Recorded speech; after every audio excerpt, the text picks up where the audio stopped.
Stamattina mi sono alzato, oh bella ciao, bella ciao, bella ciao, ciao, ciao. Stamattina mi sono alzato e ho trovato l'invaso, oh partigiano. Muy buena noche.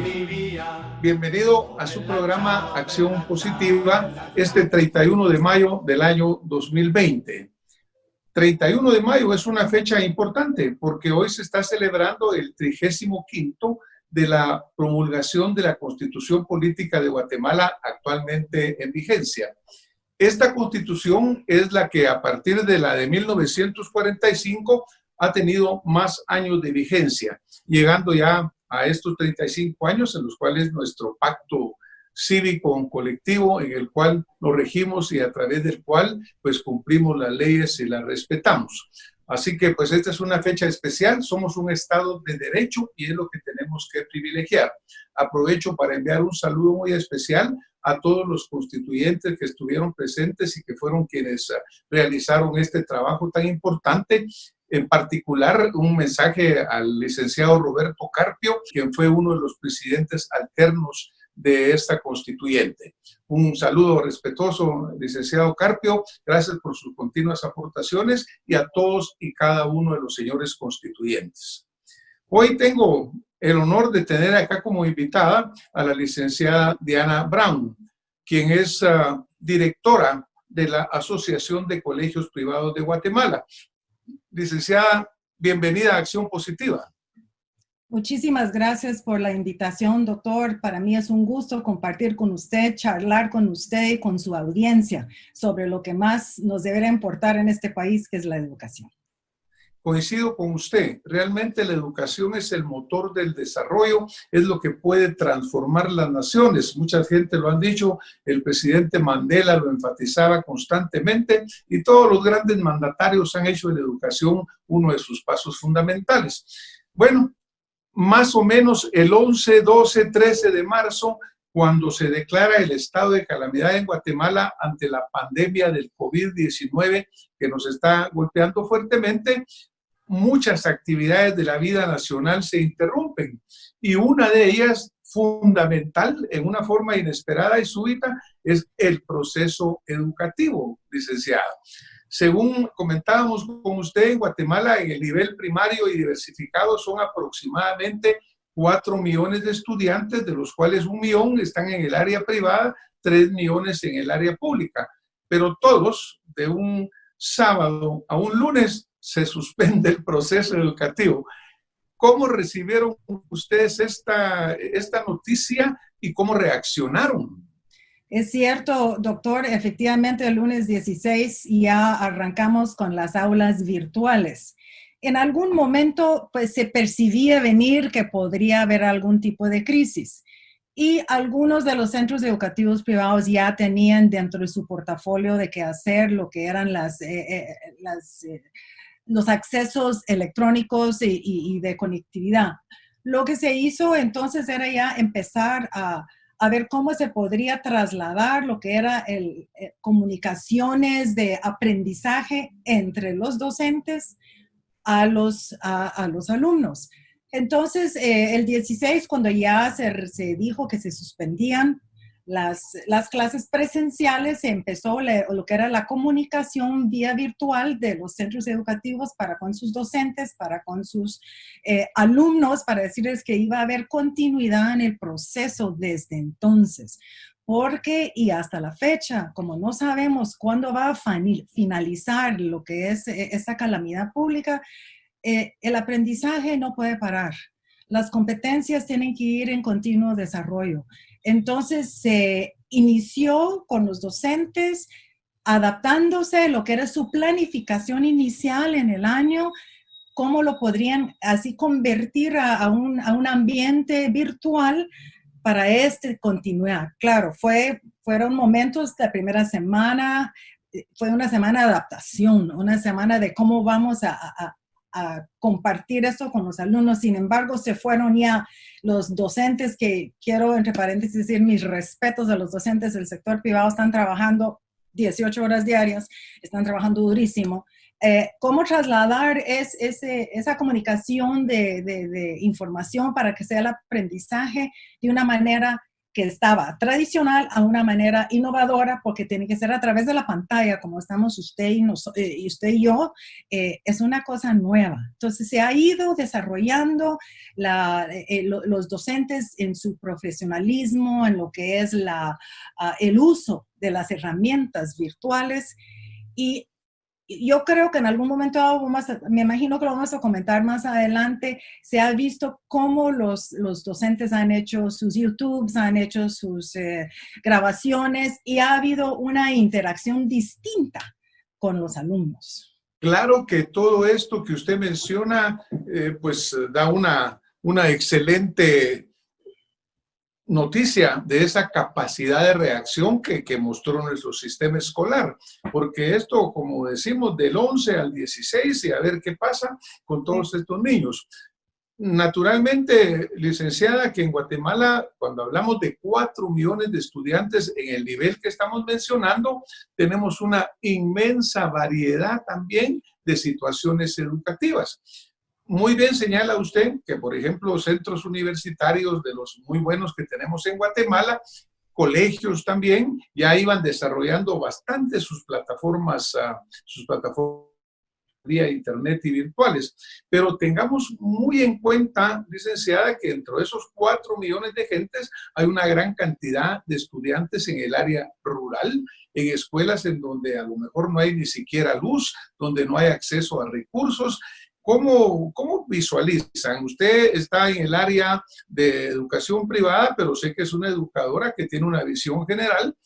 ¿Cómo ve usted el hecho de que estas desigualdades que tenemos, porque no todos los niños desafortunadamente tienen el mismo acceso a lo que se necesita para una educación virtual adecuada? Usted totalmente tiene toda la razón. Y dentro de lo que es el sector privado, que atendemos a alrededor de 1 millón de alumnos, son 4,700 centros educativos privados. Y de esos 4,700 hay diferentes capacidades financieros, de poder adquisitivo, de infraestructura en lo que es para tener la conectividad de ancho de banda para que los alumnos puedan gozar de eso. Es muy cierto. No podemos decir, ¿es un estándar? No. Vamos al área rural, a los centros educativos en los departamentos, no gozan de lo que es esta fortaleza aquí en la ciudad capital, de esta fluidez del ancho de banda. Pero en algún momento dado es un reto que es necesario que el Estado lo tome en consideración, porque una conectividad de verdad es poder permitir de que todos los alumnos en cualquier rincón del país puedan tener acceso a la educación. Hablamos de todos los idiomas maya. No siempre hay docentes para ellos, no siempre hay material docente, no hay material para los alumnos, pero en algún momento si hay conectividad, claro, puede tener el acceso de un docente en lo que es su idioma. Usted tiene toda la razón, no hay luz en todos lados. Pero este es como que para tomar el momento preciso, pienso que es un momento clave para darle un cambio a lo que es la educación y darle otra visión. Nunca podemos dejar a un lado un aula presencial. Es importantísimo tener la relación 1 a 1, de cara a cara. Poder poner la mano en el hombro y decir, lo hizo bien a la persona. Es importantísimo. Pero hoy día, con estos retos, vemos la necesidad de tener una educación híbrida, que se diga con unas partes virtuales y otras partes presenciales. Porque yo creo que... Dígame. Lo que usted señala es muy importante, esa parte del contacto humano, porque yo creo que pues, la relación maestro-estudiante ha sido siempre tan histórica, tan fundamental desde los tiempos de los griegos, desde los tiempos antiguos. Ahora, pues hemos hecho una pequeña encuesta con diferentes grupos de personas, incluso con niños, y muchos niños tienen dividido entre ellos las opiniones. Unos están encantados con lo virtual y dicen, mire, no me hace falta. Otros dicen, me hace falta jugar con mis compañeritos. Obviamente la relación social es fundamental, ¿no? Tenemos que crear esa relación. Pero obviamente es un reto sumamente importante. incluso, licenciada, un reto muy importante para los padres, porque imagínense que para empezar, pues por esta cuarentena que hemos tenido que tener, las familias han tenido que estar más juntas, lo cual tiene mucho de positivo, porque ahora pues los papás están más cerca, pero muchas veces los papás tampoco conocen exactamente el tema o cómo se está desarrollando. O sea, como que crea bastantes situaciones que va a haber que ir resolviendo paso a paso y muy rápidamente, porque el proceso educativo continúa. Estamos ya prácticamente a medio año, habrá que hacer una evaluación al final para ver cómo estos jóvenes, niños, jóvenes pasan adelante, cómo se evalúa para el siguiente nivel. ¿Cómo visualizan ustedes el reto de esa posible evaluación que haya que hacerse? Quiero retomar un momentito lo que usted también indica, lo que es la convivencia con la familia. Porque si nosotros consultamos a la Ley de Educación Nacional, ahí define lo que es la comunidad educativa, y la comunidad educativa sí es padres de familia, docentes y alumnos. Entonces, claro, es un reto inmenso para el papá tener que estar al lado al hijo alumno, y a veces no puede apoyarlo como quisiera. Pero también es una gran oportunidad para ir creciendo juntos, no solo lo que es el conocimiento del aprendizaje, sino que ir creciendo lo que es la inteligencia emocional, lo que es el apego del padre con el hijo, ir fortaleciendo y fomentando muy bien lo que es esa unión familiar. Es difícil, no es fácil, pero creo que es una gran oportunidad que tenemos.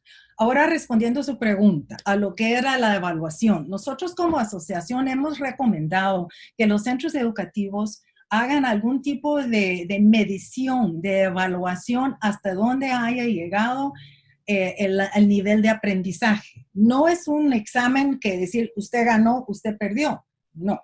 Es para ver hasta dónde llegó el aprendizaje, si cumplió lo que era la planeación original que se había hecho en enero, que yo en enero empiezo con esto y en octubre termino acá. Pues obviamente hubo una interrupción, entonces continuamos el proceso con otra modalidad y tenemos que ver hasta dónde llegamos. Si llegamos a este nivel, entonces nos falta aquello, y eso es lo que tenemos que fortalecer para que el año termine ya con el aprendizaje adquirido e iniciamos el año entrante ya donde tenemos que estar. Licenciada, obviamente ha cambiado el método con el cual se está enseñando. Ya no es un aula física, es un aula virtual en una buena cantidad del tiempo, por lo menos ahorita casi que al 100%, tal vez después será híbrido. También ha cambiado el contenido que se va a enseñar porque habrá que adaptarlo a lo virtual. Y por otro lado, me gusta mucho cuando estamos pensando que estamos desarrollando en los jóvenes estudiantes no aquella actitud memorística y aquella evaluación que va sobre lo que se recuerdan al 100%, sino que desarrollando la investigación, desarrollando el espíritu de un razonamiento lógico, es decir, cambiando verdaderamente ese enfoque de la educación. Yo le comparto que este es el momento justo donde ya se está también implementando lo que es una metodología que se llama aprendizaje basado en proyectos. Esto es cabal lo que usted indica y lo que uno pretende cuando está en el proceso educativo, desarrollar el discernimiento y el pensamiento crítico. ¿A qué se debe el pensamiento, lo que es la metodología basada en aprendizaje basado en proyectos? Es una combinación de todas las diferentes disciplinas. Por decir, yo tengo un proyecto de investigación sobre la fotosíntesis. Entonces voy a investigar en línea qué es fotosíntesis. Me jalo una hoja de la casa, de la sala de mi casa. Veo cómo es que se muere y cómo vive. Hago mi presentación en PowerPoint en mi computadora o hago un vídeo yo como alumna y se lo voy a compartir con mi maestra o con mis compañeros. Voy a combinar entonces ciencias, voy a combinar lo que es la tecnología, voy a combinar mis elementos de redacción, voy a poder investigar. Entonces, eso nos combina en una nueva metodología, un proyecto que va a dar el resultado del aprendizaje que queremos, que es poder investigar, poder pensar, decir, curiosear, decir, ¿cómo es esto? Entonces, si yo tengo curiosidad, voy a investigar y voy a aprender para poderlo aplicar en un siguiente proyecto. este momento nos da esa oportunidad de profundizar lo que es la investigación, el desarrollo, etcétera, etcétera. En un momento dado, pues sí, la pantalla puede ser fría, pero a la vez tenemos en un momento toda la pantalla de nuestros compañeros y podemos tener una interacción de alguna manera que sí es un aislamiento físico, pero no es un aislamiento social, porque la socialidad ahí está. Pues excelente. Ahora, toda la frase tan repetida, toda crisis son oportunidades.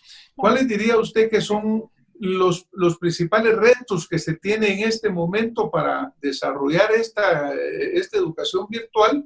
Y por otro lado, ¿cuál diría usted que son los grandes avances que vamos a tener gracias a este momento que nos confrontó de repente con que teníamos que entrarle a la tecnología? Pues los retos, obviamente, es de que no tenemos la conectividad deseada. Quisiéramos que en todos los rincones del país hubiera un acceso virtual al Internet.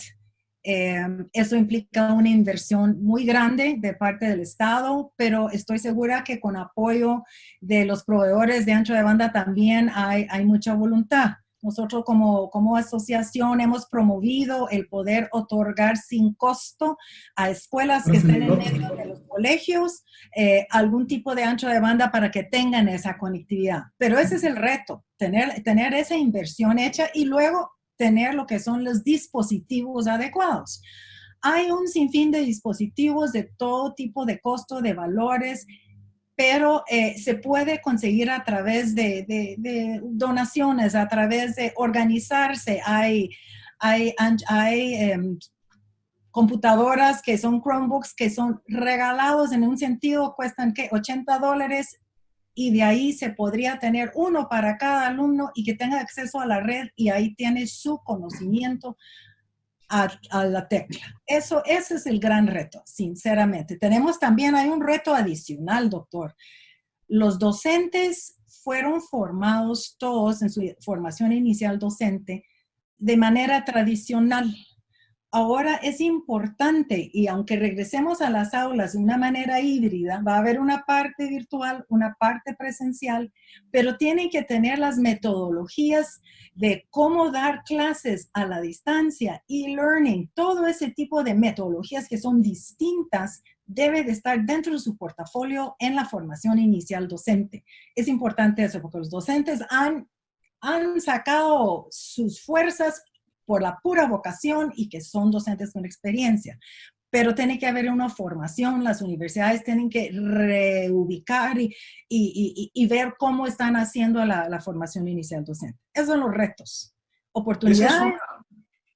Es una parte importantísima también el hecho de que pues, la población a la que nos estamos dirigiendo en este momento, en los niveles que hablamos, son dentro de los millennials, dentro de los centennials, es ese tipo de población que en alguna forma ya casi que nacieron digitales, ahora la última, la generación digital, ¿no? Entonces eso le facilita a los niños, le facilita a los jóvenes, pues agarrar muy rápidamente esa tecnología. Yo veo que los maestros pueden ser que tengan hasta más problema necesariamente que los niños, porque los niños son tan rápidos. Otra de las grandes cosas en Guatemala es de que por un lado es un país que tiene mucho cable, se dice un país muy cableado porque por todos lados llega la televisión, llega la señal. También ya ve usted que hay casi que si hay 16 millones de guatemaltecos, probablemente hay 20 millones de teléfonos. Es decir, como que hay una gran conectividad. Bueno, entonces tenemos que fortalecer la conectividad, fortalecer el acceso a los equipos para que los niños puedan aprender, hacer más fuerte la educación de los maestros para que usen estas tecnologías. Sí. ¿Y qué oportunidades son las que usted mira que se abren, licenciada? Mire, doctor, el mundo se abre en el sentido de que ahorita hemos visto, pues, como estamos respondiendo a una crisis a nivel mundial, hemos visto que las fronteras entre países se han ido borrando y tenemos una comunicación mundial, es una ciudadanía global. La oportunidad es de inclusión de todos lados. O sea, yo puedo hablar con un colega en España y él me va a contar distintas cosas que yo lo puedo aplicar localmente. Hay actividades de aulas completos, de unos en Escocia con otros en Chile, donde ellos se comparten. Cada vez va a ser más frecuente ese tipo de integración y aprender que todos somos humanos, que todos tenemos temores y todos tenemos inquietudes, pero hablándonos, vamos a ir superando eso. La unión de familia, pienso que eso es importantísimo. Sí, ahorita fue un momento crítico para todos, pero nos hemos ido desarrollando con una inteligencia emocional, que esa es una gran ganancia. Yo ya sé, yo estoy frustrada ahorita porque yo tengo que trabajar, mi esposo tiene que trabajar, los niños necesitan la computadora, ¿cómo voy a mediar esta situación? Tenemos que aprender a manejar este tipo de emociones, de frustraciones, y eso es una gran ganancia, la inteligencia emocional, saber cómo convivir en familia, porque eso crece más allá, porque la comunidad y la sociedad es una familia más grande. Entonces, esas son oportunidades, claro, la palabra es correcta, lo usamos con mucha frecuencia, pero podemos hacer más fuerte la unión, primero familiar, luego de comunidad, luego de sociedad. Ese es una un momento muy importante, pienso yo. Y por supuesto, el aprendizaje, que todos los días hay aspectos nuevos por aprender y tenemos esta fortaleza de la pantalla, de la conectividad, lo podemos ya empezar a conocer desde sus inicios y crecer con esa inquietud. Yo lo veo muy positivo y es de buscarle cómo sacar provecho. Gracias, licenciada. Pues mire, a mí me gusta mucho un libro que fue publicado hace algún tiempo y se llamaba El mundo es plano, porque dice prácticamente en este momento ya no existen las cumbres y los valles o los barrancos de la ciencia, porque una persona con una computadora que lo sepa usar actualmente tiene acceso a la información que sea necesaria. Claro que tiene que saberla utilizar, sabe que saber cómo llegar, porque también, por ejemplo, en la red anda circulando mucha información que es falsa o que tienen datos no sustentados y que tienen que comprobarse. Pero imagínense que antes la biblioteca de Alejandría, que en la época antigua era la más grande del mundo, toda la información que esa biblioteca pudo haber tenido es un pequeño mini chip de los de ahora, porque ahora uno tiene acceso a las bibliotecas en la China, en Francia, en Nueva York, en cualquier lado del mundo. Solo es cosa que podamos guiar adecuadamente, que los maestros puedan guiar adecuadamente a los estudiantes en ese espíritu de investigación. Así que mire, yo creo básicamente, licenciada, que la oportunidad es muy grande. Uno de los retos fundamentales va a ser con nosotros como una nación con tantas desigualdades, tenemos que hacer como un plan de nación, un proyecto de Estado, realmente fortalecer la conectividad, darles a los niños la posibilidad de que puedan tener cómo usar esa conectividad con aparatos. Yo me recuerdo un ejemplo en China, hace como unos 10 años. China contrató 100 millones de computadoras de tipo laptop que se hacían con uno de aquellos manivelas, para como no había electricidad, lo cargaban con manivelas, y lo contrató con MIT, el Instituto de Tecnología de Massachusetts, y lanzó un programa educativo con 100 millones de computadoras. Yo creo que obviamente no estamos en esos niveles o no es necesario el esfuerzo tan grande, pero sí el esfuerzo es buscar que todos nuestros niños, a todos los niveles, todos los maestros tengan acceso al mundo virtual. Así es. Así es, o sea, la creatividad está en nosotros, encontrar cómo resolver esas carencias. Yo creo que sí lo podemos hacer. Y también, doctor, tenemos que fortalecer, regreso a lo que eran de las grandes ganancias, los valores familiares, o sea, el valor. O sea, esas son cosas que muchas veces se fortalecía en los colegios, pero ahorita se viven en los hogares. Entonces, esa es otra gran ganancia, esto, de poder vivir los valores en casa, y creo que vamos a salir fortalecidos como ciudadanos aquí, poder observar al señor presidente todos los días hablando a sus ciudadanías. Eso es importante, tener respeto por las autoridades. Creo que sí tenemos mucho que ganar de esto, pero sí hay muchos retos. Y esa es una decisión que se tiene que tomar. Es una decisión de fondo, decir, nos vamos a ir a promover la educación, la conectividad para la educación, y le sirve a todo el país, no solo para educación, sirve para salud, sirve para la economía. Eso funciona, pero sí tiene que ser una decisión de Estado, decir, nos vamos por la conectividad, porque nuestros niños necesitan tener el acceso al conocimiento. Eso es. Muchísimas gracias, licenciada. Mire, nos vamos a tener que ir yendo ya desafortunadamente porque este tema da para seguir hablando pues toda la noche. Ahora, ¿cuál sería el mensaje final que usted me quisiera compartir?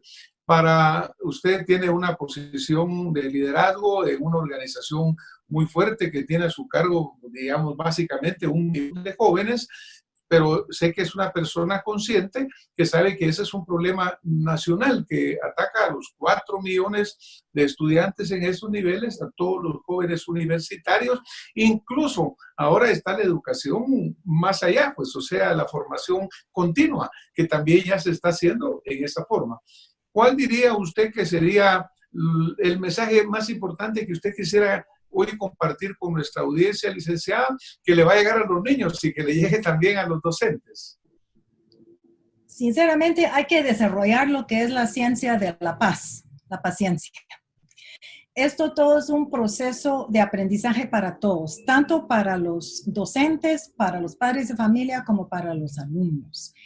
Estamos entrando habíamos hablado de entrar al siglo XXI. Sin duda alguna, esta es una incursión en el siglo ya casi 22. Nosotros tenemos que abrirnos, ser flexibles, no juzgar con lo que ya conocíamos, sino que tener la apertura de ver aquí todo esto es posible. Porque nosotros, como tal vez por temor, nos quedamos en lo que ya conocemos. Que esta es la certeza, porque así aprendí, pero ahorita son otros momentos. Ahorita el futuro está acá con nosotros, está en la pantalla. Entonces tenemos que tener la apertura y la flexibilidad de escuchar, aprender, compartir y respirar, porque el respirar nos ayuda muchísimo. Muchísimas gracias, licenciada. Le agradezco que haya compartido con nosotros pues tan importante y tan interesante y tan motivante información. Adelante con esa tarea, pues a seguir enfrentando la tecnología, a seguir sacando lo mejor de ella, y estoy seguro que van a ser pasos fundamentales.